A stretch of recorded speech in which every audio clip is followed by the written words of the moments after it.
말이 많은 사람들은 항상 말할 사람을 갖다 필요로 해요. 그래서 계속 말할 사람들을 쫓아다니게 되지요. 외향적이고 적극적인데 부정적인 분들이 있어요. 이분들은 말을 하면서 꼭 누구 흉을 보거나 사람들한테 하기 싫은 잔소리를 하지요. 사람들은 그 사람을 자꾸 기피 대상으로 여기게 되지요. 그러나 모든 사람이 말할 사람이 없다고 외롭다고 느끼는 건 아니에요. 그리고 아무리 친해졌다 그러더라도요, 그 사람에 대해서 시기하고 질투하는 마음이 들 때 그거를 다이렉트하게 드러내는 것도 별로 좋지는 않아요. 아무리 친해지더라도요, 상대방이 들어서 싫어할 것 같은 얘기는 가급적 안 하는 게 낫지요. 네, 정신건강의학과 전문의 최명기입니다. 오늘 만나뵙게 되어서 반갑습니다. 첫 번째는 이 세상에는 형이나 동생같이 가까운 사람을 만들고 싶어하는 사람과 형이나 동생처럼 가까운 사람을 만들고 싶어하지 않는 사람이 있습니다. 예를 들어서 어떤 사람은 몇 번, 한 5번 만났어요. 물론 당연히 나랑 엄마 아빠가 다르니까 형이나 동생이 아니지요. 형, 동생 하면 우린 친근해서 좋아할 것 같잖아요. 사실은 상당수의 사람은 그거를 질색합니다. 그렇기 때문에 우리가 형이나 동생을 만들기를 좋아하는 사람들을 친근함 추구형이라 그래요. 온 세상 사람들이 자기랑 친해져야지 본인은 마음이 편해요. 형이랑 동생을 만들고 싶지 않은 사람은 거리두기 타입이라 그래요. 우리는 거리두기 타입이라 그러면 싸늘할 것 같지요. 직장에서 출세했는데 수행원도 거느리지 않고 사람들한테 깍듯이 예의를 지키는 사람은 본인이 소탈해서도 있지만 본인이 그렇게 섞이고 싶지 않은 거예요. 그래서 거리두기 타입의 사람들은 애초에 형이나 동생을 만들지 않아요. 그런데 부모 형제도 아닌데 형이나 동생을 많이 만드는 사람들은요, 그 욕구 속에 결국은 같이 얘기하고 잡담하고 재밌게 떠들려고 하는 거예요. 그러다가 보니까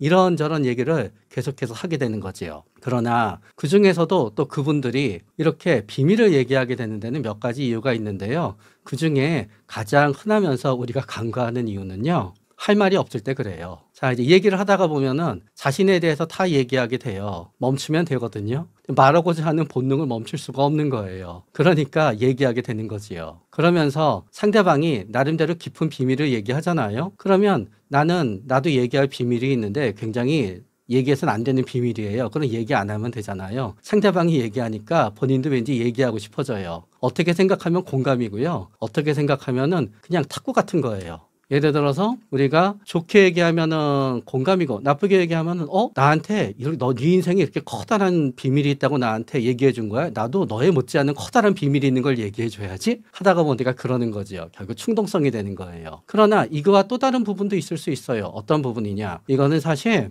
그냥 사회에서 만난 친구 동생 사이에서는 별로 일어나지 않고요. 진짜 사랑하는 연인 사이에서 가끔 생기는 일인데요. 나의 가장 커다란 치부나 비밀을 저 사람이 알고 있지 않으면은 나를 온전히 사랑해주지 않는다는 느낌이 드는 거예요. 그러니까 그거를 알려주기 전까지는 완벽한 가까운 관계가 아니라 굉장히 거리가 있는 일종의 가식적인 거라고 생각을 해서 그거를 넘게 되는 거지요. 또 그러면서 또 이런 심리도 있어요. 그 비밀이 굉장히 상대방이 알게 되면은 나를 싫어할 거라고 생각한 걸 던짐으로 인해서 상대방이 나를 진정으로 좋아하는지 사랑하는지를 알아보고 싶은 거지요. 그러나 처음에 막 사랑할 때는 던지면 다 받아주거든요. 그러나 그게 영원히 받아준다는 뜻은 아니게 되는 거예요. 이런저런 이유들로 우리는 이렇게 나에 대한 비밀을 이렇게 얘기하게 되지요. 또 어떤 경우에는 이런 경우도 있어요. 내가 만약에 상대방이 알아서는 안 될 어떤 치부 같은 게 있잖아요. 치부 같은 게 있는 사람들은 중에 일부는 굉장히 겁이 많기 때문에 언젠가 그게 드러나면 어떡하지 걱정을 해요. 그러다가 보니까 상대방이 알아채기 전에 내가 먼저 선수를 치는 겸해서 그거를 약간 세탁을 해서 알려주는 경우도 생기는 거지요.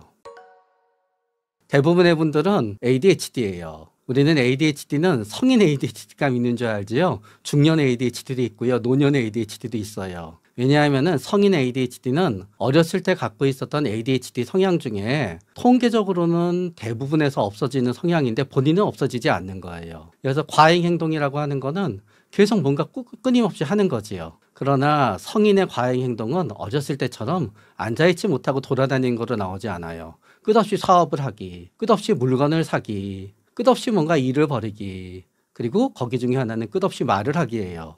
그렇기 때문에 성인 ADHD인 사람들은 계속 말을 많이 해요. 거기에다가 성인 ADHD의 두 번째 성향은 충동성이에요. 충동성이다 그러니까 우리는 누구를 때리고 그러는 걸 생각하지요? 아니에요. 충동성은 그냥 욱해서 하는 게 충동이에요. 그 욱해서 하는 게 좋을 때도 있어요.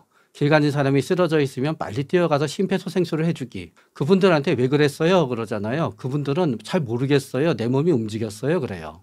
경찰관이나 소방관이 시민을 구하기 위해서 목숨을 던질 때, 자, 그분들한테 물어보잖아요. 그 중에 어떤 사람도 이걸 하면 승진이 될 것 같아서 했어요.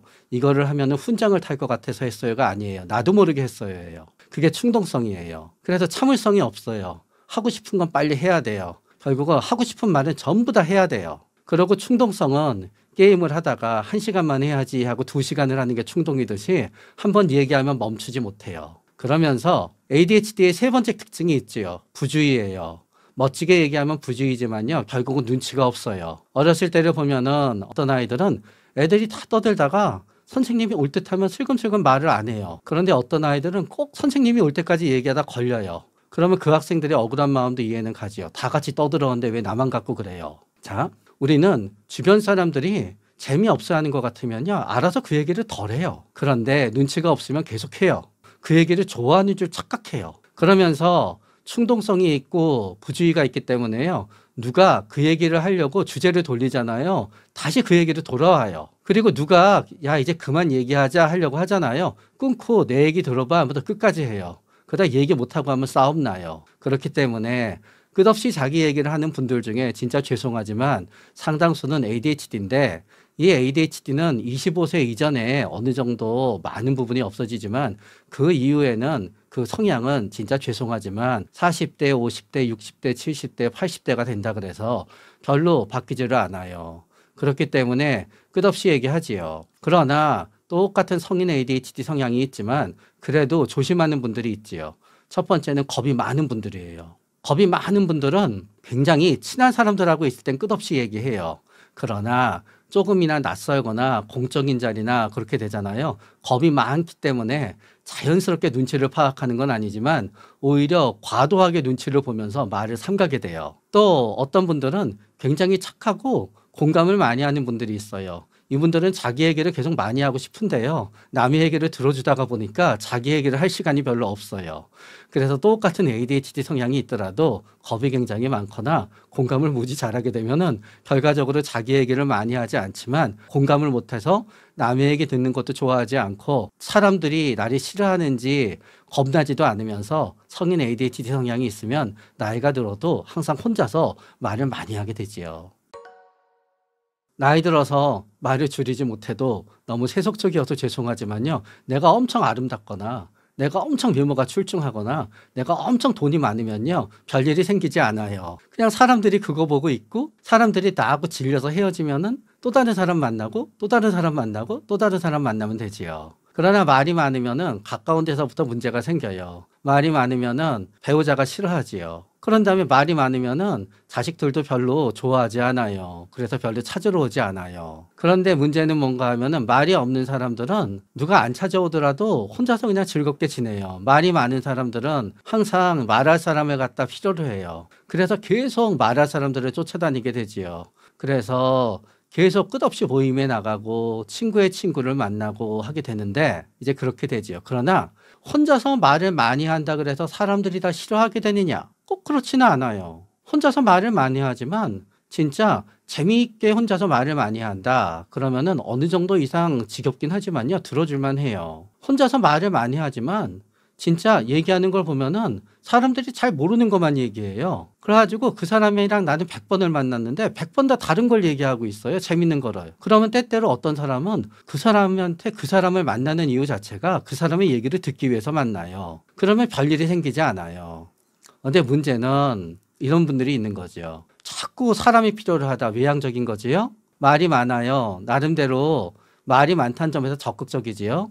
그런데 외향적이고 적극적인데 부정적인 분들이 있어요. 이분들은 말을 하면서 꼭 누구 흉을 보거나 말을 하면서 사람들한테 하기 싫은 잔소리를 하지요. 그러면은 결국은 많은 사람들이 그분이 특출난 재능이나 특출난 재력이나 특출난 외모가 있거나 뭔가 상대적으로 본인이 다른 사람이 그 사람의 말을 들을 수밖에 없는 강점이 있지 않다 그러면은 사람들은 그 사람을 자꾸 기피 대상으로 여기게 되지요. 그래서 그분들이 굉장히 좋아하는 곳이 자기를 쫓아낼래야 쫓아낼 수 없는 형태의 모임들이에요. 동창회에 동창이 나가면 쫓아낼 수 없잖아요. 너 왜 그렇게 말이 많니 하고. 그러니까 유난히 모임들을 좋아하게 되시지요. 그러나 모임이 줄어들게 되면은 그때는 그분들은 말할 사람이 없으니까 굉장히 외롭다라고 느끼게 되지요. 그러나 모든 사람이 말할 사람이 없다고 외롭다고 느끼는 건 아니에요. 어떤 분은 나이가 들면서 말할 사람이 줄어들어서 오히려 더 편하다고 느끼는 분도 있을 수 있는 거예요. 앞에 거짓말했던 거는 계속 일관되게 가는 쪽이 대체적으로 좋아요. 나는 유학을 갔다 오지 않았어요. 그런데 사람들이 내가 유학 갔다 온 줄 알게 됐어요. 그래서 사람들이 다 나 유학 간 줄 알고 내버려 두게 됐어요. 그러나 나중에 나 사실은 유학 갔다 오지 않았어 라고 얘기했을 때 물론 드라마나 영화를 보면은 그동안 비밀을 감추느라고 너 진짜 고충이 심했겠다 하는 경우도 있지만 대부분 그 관계는 끝장이 나게 되지요. 그러니까 이미 앞서서 거짓말로 속인 거를 갖다 다시 거기에 대해서 나 진짜 그때 거짓말했어라고 진실을 밝히는 거는 항상 사람들은 그래요. 미리 얘기했으면 좋았잖니. 지금 이렇게 지금에 와서 얘기하니까 진짜 난 배신감을 크게 느껴 했지만요. 그거는 어제 얘기하고 오늘 얘기했어도 배신감을 똑같이 느껴요. 그렇다고 제가 평생 거짓말을 꼭 유지하자는 쪽은 아니에요. 그런데 이미 상대방이 믿게 해버린 거짓말들을 갖다 나중에 거짓이 아니라고 얘기할 때는 거기에 대해서 상대방이 나를 용서해 주지 않을 거라는 단단한 각오를 하고 용감하게 우리가 얘기하면 돼요. 그리고 또 아무리 가까이 사이가 되어도 안 좋은 얘기는 내가 진짜 한때 너 진짜 싫어했었어. 이런 얘기 별로 좋지 않아요. 친하다고 생각하니까 친해진 다음에 나 처음 너 봤을 때 너 진짜 사람이 아닌 줄 알았어. 뭐 이런 식으로 좋지 않아요. 그리고 아무리 친해졌다 그러더라도요. 진짜 그 사람에 대해서 친하지만 시기하고 질투하는 마음이 들 때 그거를 다이렉트하게 드러내는 것도 별로 좋지는 않아요. 결론은 뭐냐. 아무리 친해지더라도요. 상대방이 들어서 싫어할 것 같은 얘기는 가급적 안 하는 게 낫지요. 그러나 다시 정리해보면 첫 번째, 거짓말은 안 하는 게 좋지만 내가 의도적으로 거짓말을 했건 하다 보니 나는 거짓말을 한 게 아닌데 상대방이 나에 대해서 거짓으로 믿었는데 내가 그거를 갖다 시정하지 않고 오랜 관계가 지나갔는데 거기에 대해서 내가 정의하기 위해서 진실을 얘기할 때는 굉장히 커다란 각오를 갖다 해야 된다는 거지요. 그 다음은 상대방에 대해서 굉장히 지금은 아니더라도 과거에라도 굉장히 안 좋은 느낌을 가졌다. 그거 역시 피해야 되는 게 맞지요. 그런 다음에 얘기를 하다가 보니 상대방이 내가 아는 사람이 이거를 얘기하면은 틀림없이 싫어할 게 뻔해요. 예를 들어서 나는 나의 정치적 성향을 밝히지 않았어요. 근데 난 상대방의 정치적 성향을 알아요. 그러나 맨날 그 사람은 나의 정치적 성향에 해당되는 정당과 정치인을 욕해요. 친해지다가 보면은 얘기해도 될 것 같거든요. 얘기하면은 결국은 사이가 멀어지고 다투게 되지요. 그런 거 역시 얘기하지 않는 게 좋다고 생각이 돼요. 때때로는 내가 굉장히 불행해지고 내가 굉장히 고난에 빠지지 않았으면은 이 친구와 나는 진정한 우정을 이어갈 거야 라고 생각했던 사람이 내가 고초와 곤란을 겪음으로 인해서 진정한 친구가 아니게 될 수도 있는 거지요. 내가 생각하는 진정한 좋은 친구의 기준을 내가 충족하게 되면은 내가 진정한 좋은 친구일지언정 아마 내 주위에 내 친구 10명이 다 나한테 진정한 좋은 친구가 되진 않겠지요. 그러나 그 중에 한두 명은 나의 서로 진정한 좋은 친구가 될 수 있을 거예요.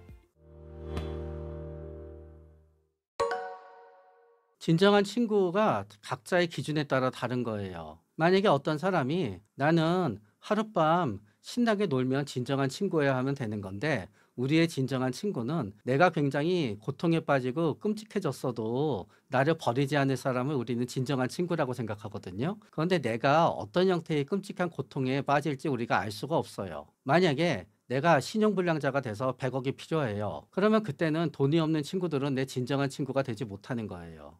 애초에 돈이 하나도 없으면 포기하겠지요. 그러나 돈이 좀 있는 친구들인데 나한테 기꺼이 돈을 빌려줄 정도가 아니면 진정한 친구가 아닌 거예요. 나는 어떤 친구랑 맨날 새벽에 밤을 새워서 술을 마시고 그로 인해서 온 가족의 욕을 먹으면서 우리들은 그 욕을 극복하는 진정한 친구야라고 생각하면서 살았어요. 그런데 내가 간경화에 걸려서 술을 못 먹게 됐어요. 그러면 우정이 이어질 것 같지요? 다 깨져요. 그러면 그때는 진정한 친구가 안 되게 되는 거지요. 그렇기 때문에 우리는 만약에 내가 진짜 죽을 것 같은 위기에 놓였는데 거기에서 나를 구해줄 수 있는 사람을 나의 진정한 친구라고 생각하게 되면은 그거는 내가 어떤 위기에 빠지냐에 따라서 진정한 친구가 달라지는 건데 우리는 나의 불행을 선택할 수가 없거든요. 그래서 때때로는 내가 굉장히 불행해지고 내가 굉장히 고난에 빠지지 않았으면은 우리는 이 친구와 나는 진정한 우정을 이어갈 거야 라고 생각했던 사람이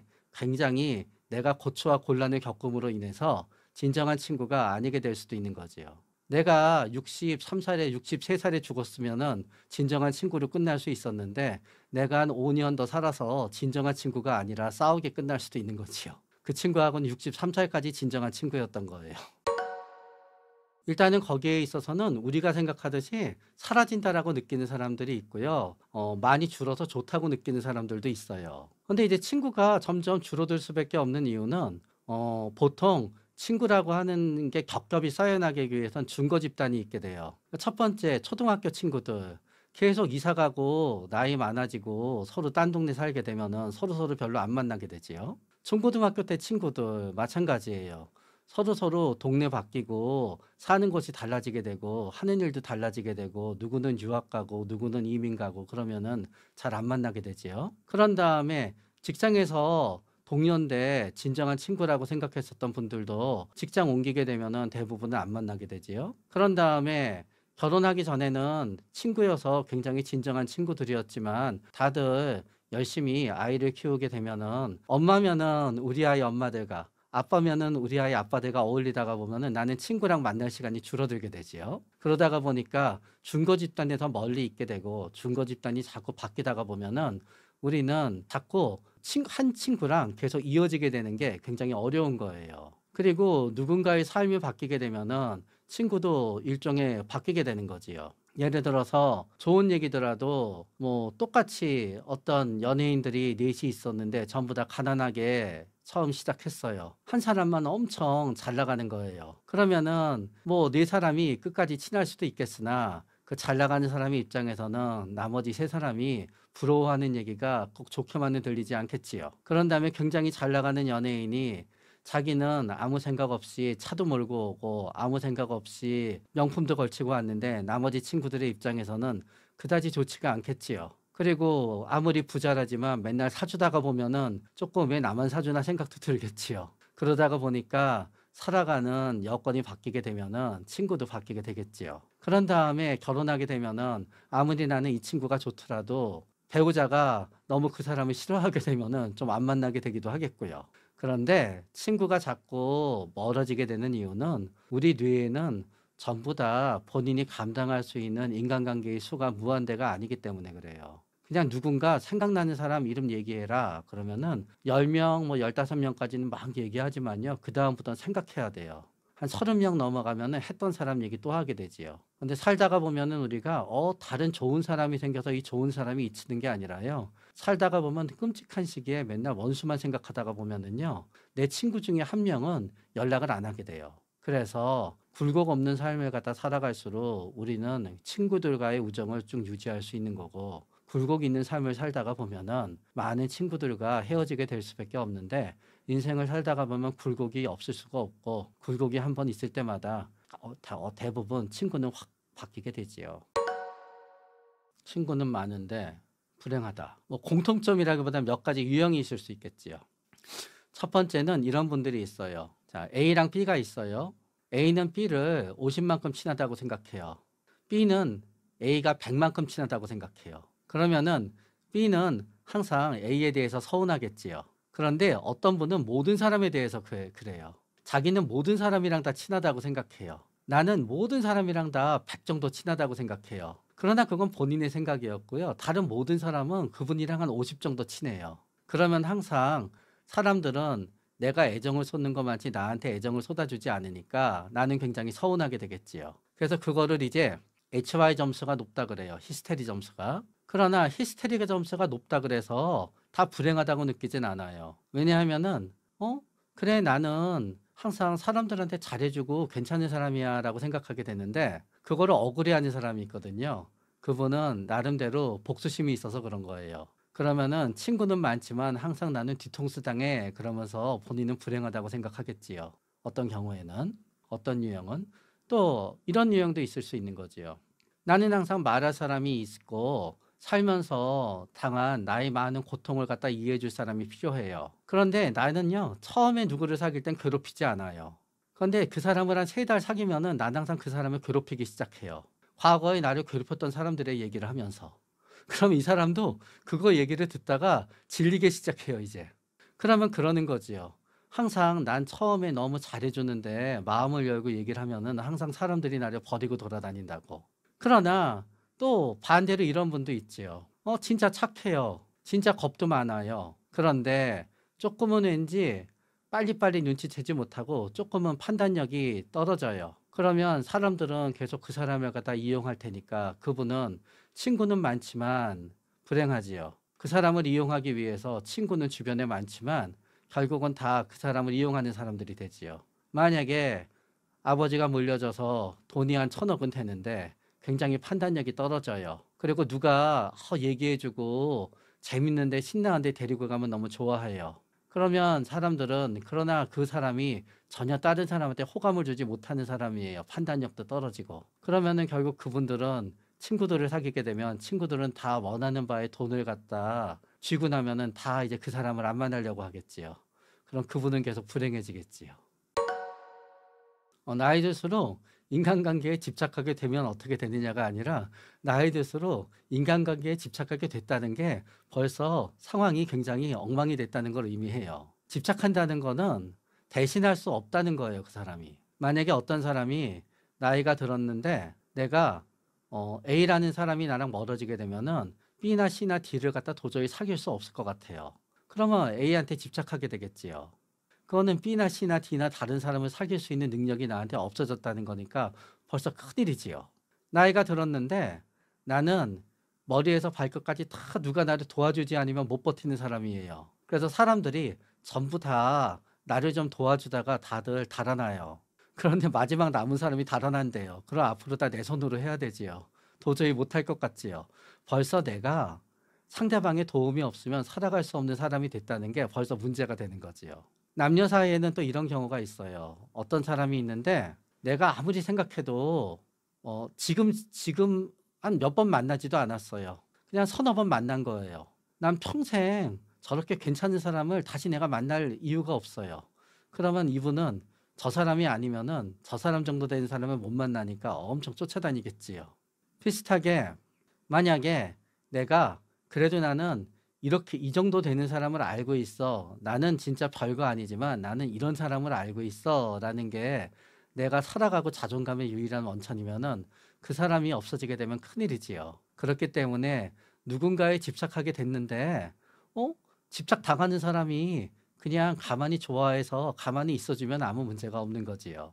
누구한테 집착하게 됐는데 집착 당하는 사람이 아무 보상도 없이 계속 속박당하는 것 같아서 싫어해서 떠나게 되면은 그때는 당연히 싸우게 되거나 아니면은 물리적이든 정서적이든 방법을 통해서 있게 하거나 떠나버리면은 또 집착할 다른 사람을 구하게 되거나 하면서 삶은 점점 쉽지 않게 되겠지요. 일단은 혼자 있을 수 있는 능력이 굉장히 탁월해요. 우리는 유치원 어린이집 때부터 애들이랑 막 노는 거 싫어하고요. 굉장히 친한 단짝이랑만 놀든가 선생님이랑 그림 그리면서 노는 거 좋아하는 아이들이 있어요. 그런 다음에 중고등학교 때도 뭐 4명씩 까르르 까르르 몰려다니지 않고 사실은 마음속으로는 학교처럼 싫은 데가 없는 사람들이 있어요.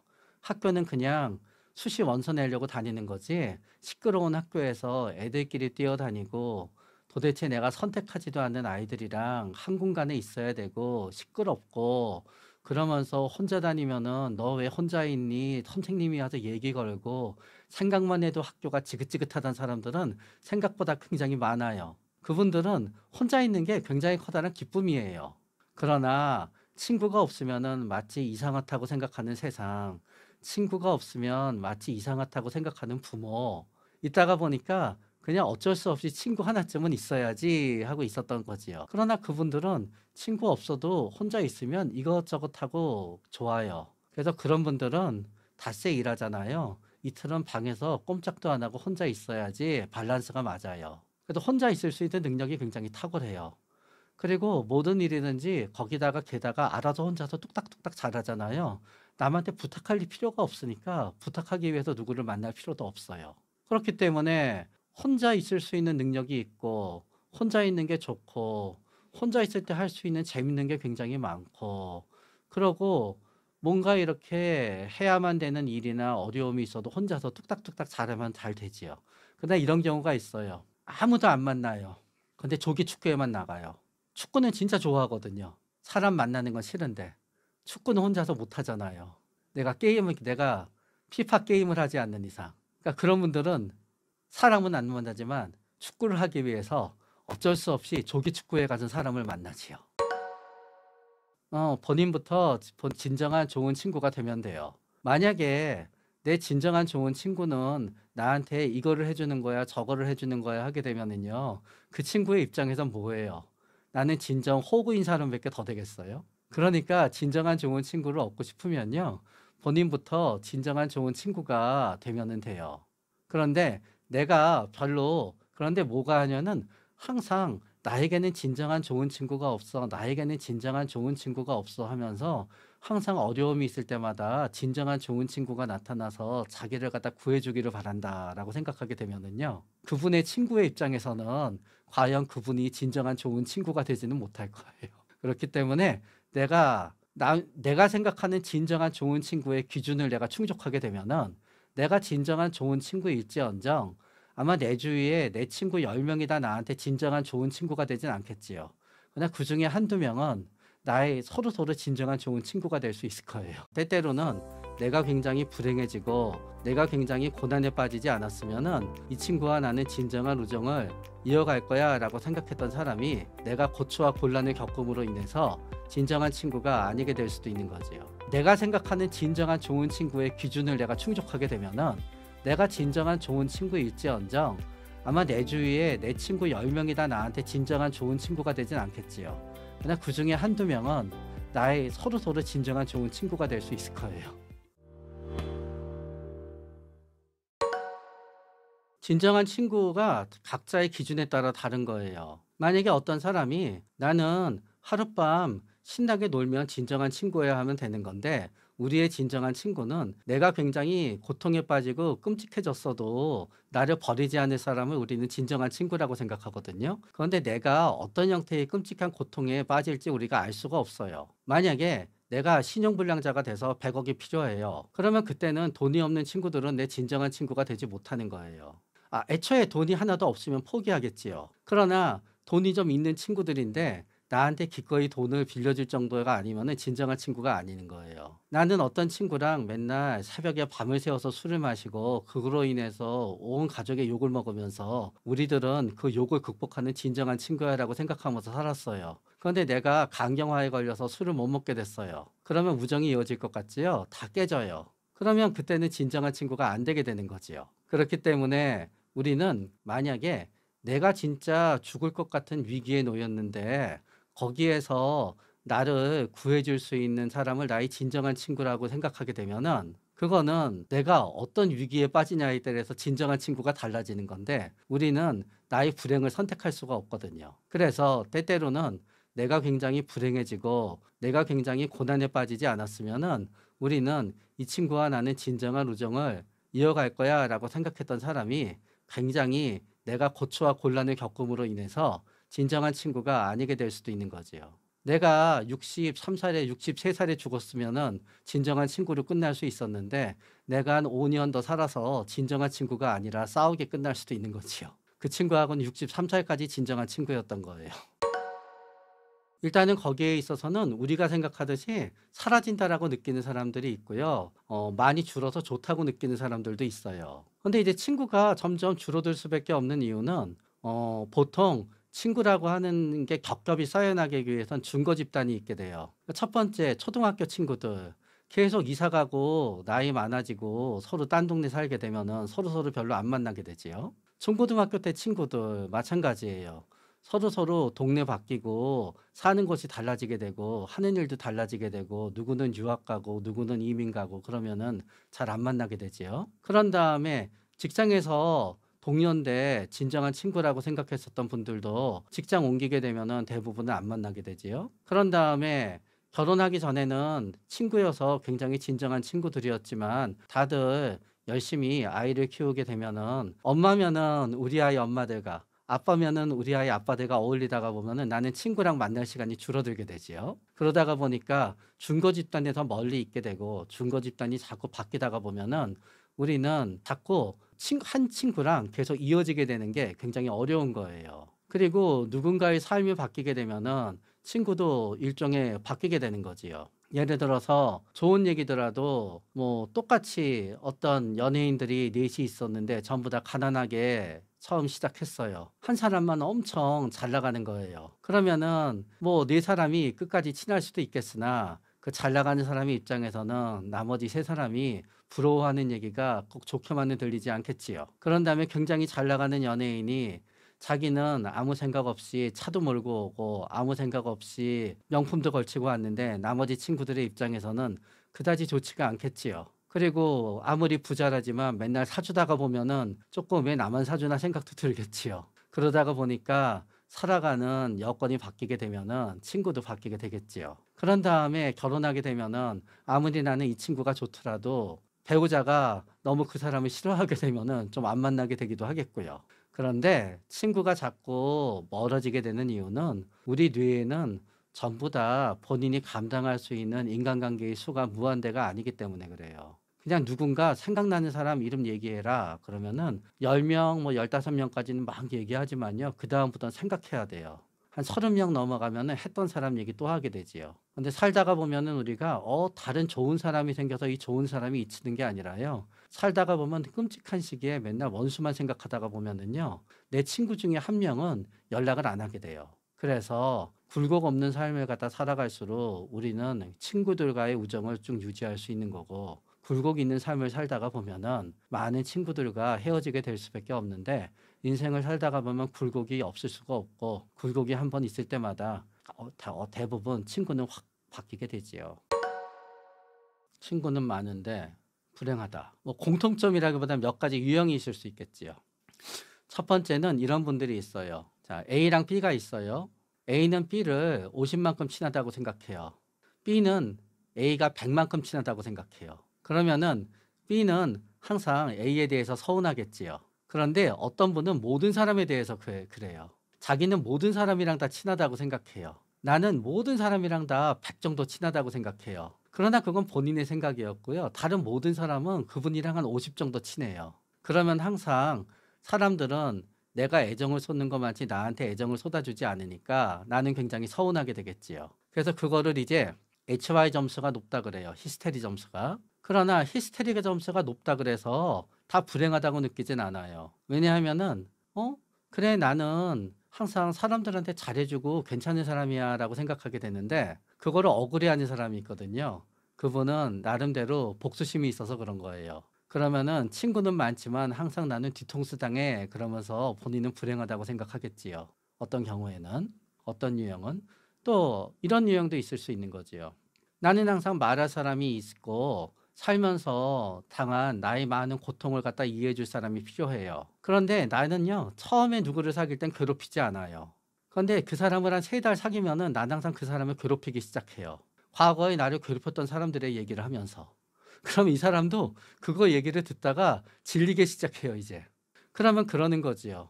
항상 난 처음에 너무 잘해주는데 마음을 열고 얘기를 하면은 항상 사람들이 나를 버리고 돌아다닌다고.